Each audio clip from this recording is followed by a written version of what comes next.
Hi guys, good morning. So இப்போ வரைக்கும் channel subscribe பண்ணாமல் பார்த்துட்டு இருக்கீங்கன்னா சப்ஸ்கிரைப் பண்ணிக்கோங்க.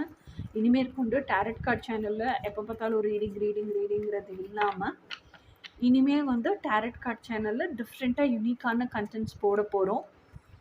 எனக்கு எது யூனிக்குன்னு தோணுதோ அந்த மாதிரி பிக் பண்ணி செலக்ட் பண்ணி போட போகிறேன். அது நீங்கள் பார்க்கணும்னு நீங்கள் நினச்சிங்க அப்படின்னா சப்ஸ்கிரைப் பண்ணி பெல் ஐக்கானை கிளிக் பண்ணி வச்சுக்கோங்க. ஸோ தட் நான் வீடியோஸ் அப்லோட் பண்ணேன்னா உங்களுக்கு நோட்டிஃபை ஆகும்.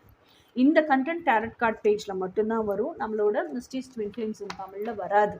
நீங்கள் இதை பார்க்கணுன்னா நீங்கள் டேரட் கார்ட் பேஜுக்கு வந்து தான் பார்க்கணும்.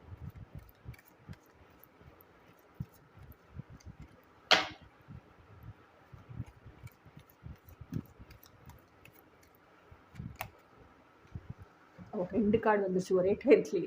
ஓகே, 4 ஆஃப் கப்ஸ் அப்படிங்கிறது எதை குறிக்குது அப்படின்னு சொன்னால், உங்களுக்கு நடந்த பழைய சோகம், பழைய ட்ராமா, இதுலயே இன்னும் உட்காந்துட்டு இருக்கீங்க, அதையே பார்த்துட்டு இருக்கீங்க. சிந்தி கிடைக்கிற 4 கப்பையே பார்த்துட்டு இருக்கீங்க.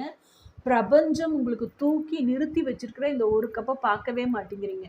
இந்த 3 கப்பு தான் ஒன்றுமே இல்லாமல் போயிடுச்சு இல்லை, அப்புறம் எதுக்கு அதையே உட்காந்து பார்த்துட்டு இருக்கீங்க? பிரபஞ்சம் தான் கண்ணு முன்னாடி இதை வச்சிருக்கல. கண்ணை மூடிக்கிட்டு இப்படி உட்காந்துருந்தா எப்படி தெரியும் அந்த கப்பு? கண்ணை திறந்து பார்த்தா தான் தெரியும். அப்போது what does not serve for your highest good, அதை லெட் கோன்னு விட கற்றுக்குங்க. ஓகேயா? பிரபஞ்சம் கொடுக்குற ஆப்பர்ச்சுனிட்டி, பிரபஞ்சத்திட்ட நீங்கள் பேச பேச, பிரபஞ்சத்திட்ட வேணும்னு கேட்க தான் பிரபஞ்சம் கண்ணு முன்னாடி வச்சிருக்கிறது கூட உங்களை கண்ணை திறந்து பார்க்க வைக்கும். ஓகேயா? So come out of the stagnation. First message. Second message வந்து டெத் கார்டுங்கிறதும் டிரான்ஸ்ஃபர்மேஷன் தான். ஸோ இந்த நிலையிலேருந்து இதை கண்ணை திறந்து பார்க்கணுன்னா இவ்வளோ டிரான்ஸ்ஃபர்மேஷன் உங்களுக்கு நடக்கணும். ஓகேயா? இப்போ வந்து அப்படி தான் இருக்கீங்க. நடைப்பிணமாட்டம் இருக்கிறோம் அப்படின்னு சொல்லுவோம்ல, அந்த மாதிரி தான் இருக்கீங்க. அவ்வளோ ஹார்ட் ப்ரோக்கன் சுச்சுவேஷனில் இருக்கீங்க. ஓகேயா? Come out of all the stagnation. அதெல்லாம் எதுக்குமே உதவ போகிறதில்ல.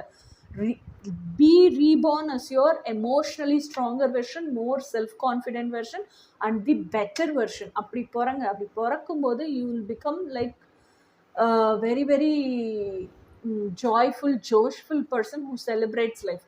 அப்படி இருக்கும்போது தான் இந்த ஒரு கப்பு பிரபஞ்சம் கொடுத்துருக்கதை உங்களால் பார்க்க முடியும். Okay, this is going to be today's energy.